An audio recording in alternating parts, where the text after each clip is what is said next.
This video is sponsored by Wizards of the Coast. Welcome to the next part of this series where I'm reviewing the 4 Doctor Who Commander decks that have just launched.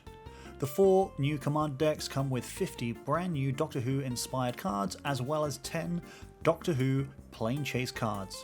All the cards in these decks have incredible new artwork which I can't wait to show you.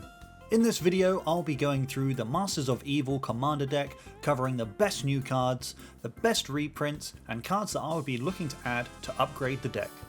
Now without further ado, let's jump into Masters of Evil. Allons-y! Masters of Evil is a blue, red, black commander deck that is helmed by either Davros, Dalek Creator, or Missy. This deck is all about summoning a massive army of Daleks or Cybermen and putting your opponents through some villainous choices where no matter what they'll pick, you'll always come out on top. Not only that, it features a gallery of villains from the entirety of Doctor Who's history. Out of the 4 decks, this is easily my favourite one, and one that I personally think is a top contender for being the strongest out of the 4. Let's take a closer look at the face commanders of this deck.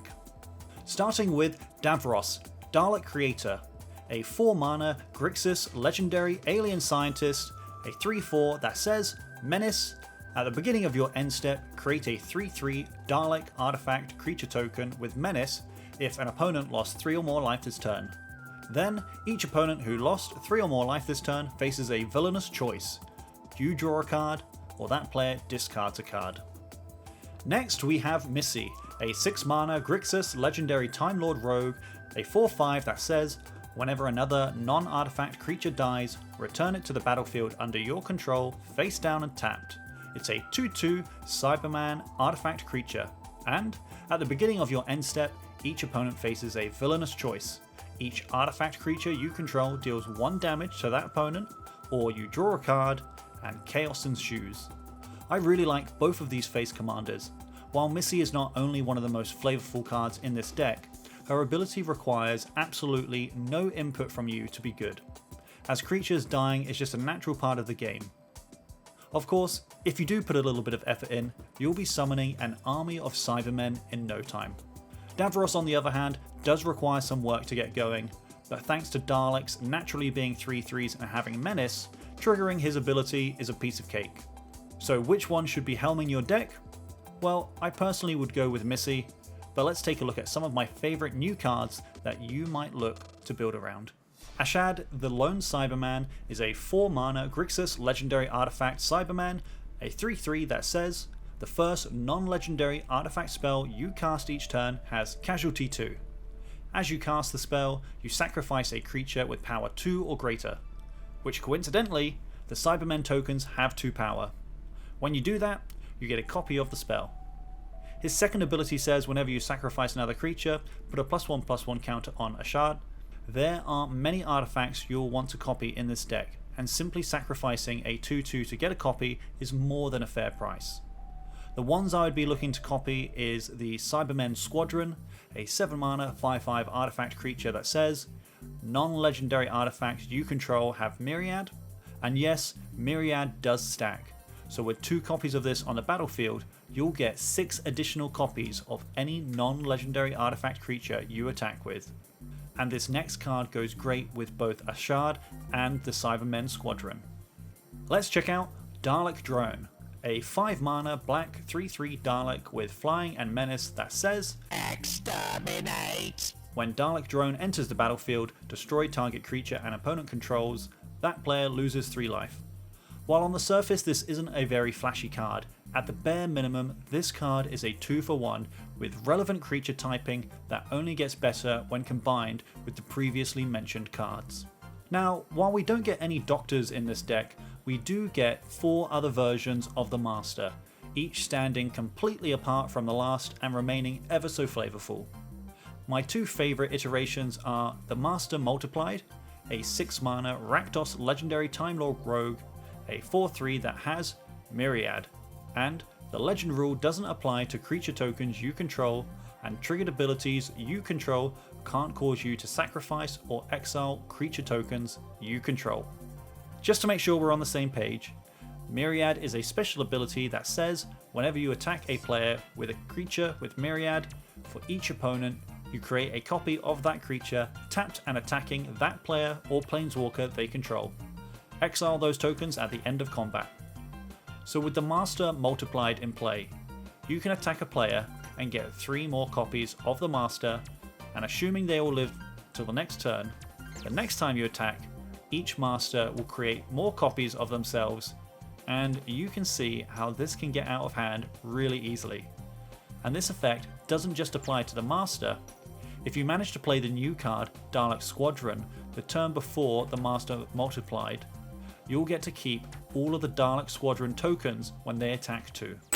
My next favourite Master is the Master Mesmerist, a 4 mana Dimir legendary Time Lord Rogue, a 3/3 that says, tap, target creature and opponent controls with power less than or equal to the Master's power gains Skulk until end of turn, goad it, and whenever a creature with Skulk deals combat damage to one of your opponents, put a +1/+1 counter on the Master and draw a card. Again, incredibly flavourful. There's nothing like making your opponents fight amongst themselves while the Master sits back and gets stronger and draws more cards. One final legend I want to talk about is Vizlor Turlu, the only Doctor's Companion card without a Doctor in the deck to pair it with, and for obvious lore reasons. Vizlor is a 4 mana black legendary rogue, a 2/5 with Deal with the Black Guardian. When Vizlor enters the battlefield, you may have an opponent gain control of it. If you do, it's goaded for as long as they control it, and at the beginning of your end step, draw a card, and then you lose life equal to the number of cards in your hand. Another brilliantly flavourful card. Vizlor effectively betrays whoever's control he sits under, slowly draining their life away.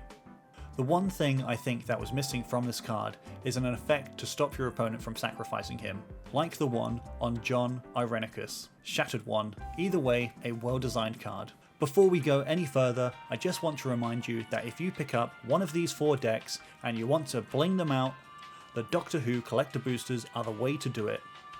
Inside each pack you'll get 15 Doctor Who cards from across the 4 commander decks. 12 of them will be foil, and 6 to 7 of them will have extended art or come in the new TARDIS showcase frame. There are even serialized Doctors available, and you can pick them up from your local game store now. Right, back to the cards. Looking at some of the non-legendary cards, I can't not talk about the Weeping Angel related cards, as they are incredibly fun. Let's start with the namesake card, Weeping Angel. Weeping Angel is a 3 mana Dimir Alien Angel, a 2/2 with Flash, First Strike and Vigilance. Whenever an opponent casts a creature spell, Weeping Angel isn't a creature until end of turn, and if Weeping Angel would deal combat damage to a creature, prevent that damage and that creature's owner shuffles it into their library.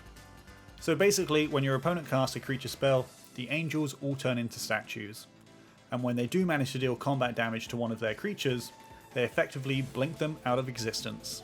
Speaking of, Blink is a 4 mana Dimir Saga, which is the first saga to my knowledge to effectively bounce between 2 chapter abilities. On chapters 1 and 3, you shuffle away a creature and its owner investigates.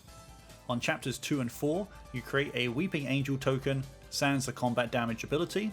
Shuffling creatures into libraries is an underrated effect, as it prevents any dies triggers from happening. Another brilliant nod in this deck is the addition of the Laser Screwdriver.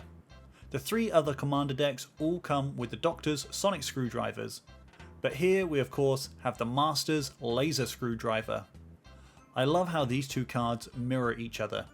The Laser Screwdriver taps artifacts instead of untapping them, it surveils instead of scrying, and some would consider that an upgrade, and it forces one of your opponent's creatures to attack and do the dirty work for you instead of heroically charging into the battle yourself.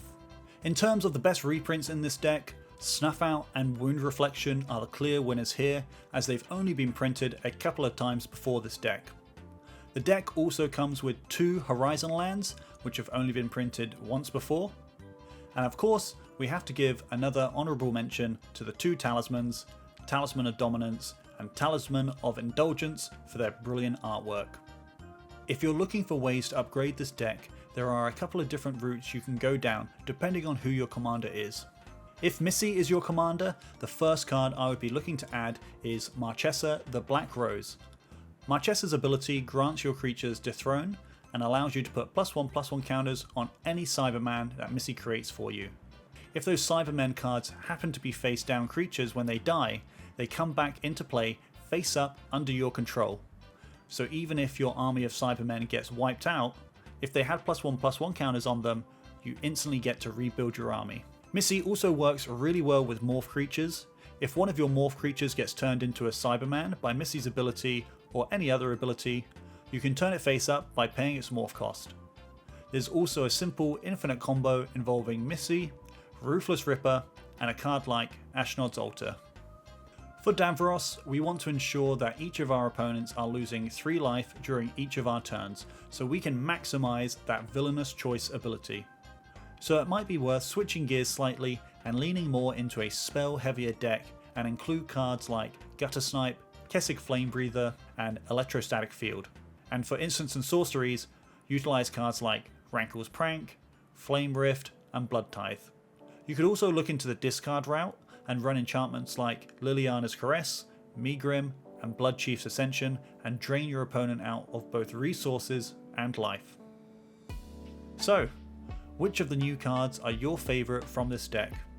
Don't forget to check out our previous Doctor Who Commander review where I cover the best cards from the timey-wimey deck. And keep an eye out for our next Doctor Who video. Have a good night, and I'll see you in the next one.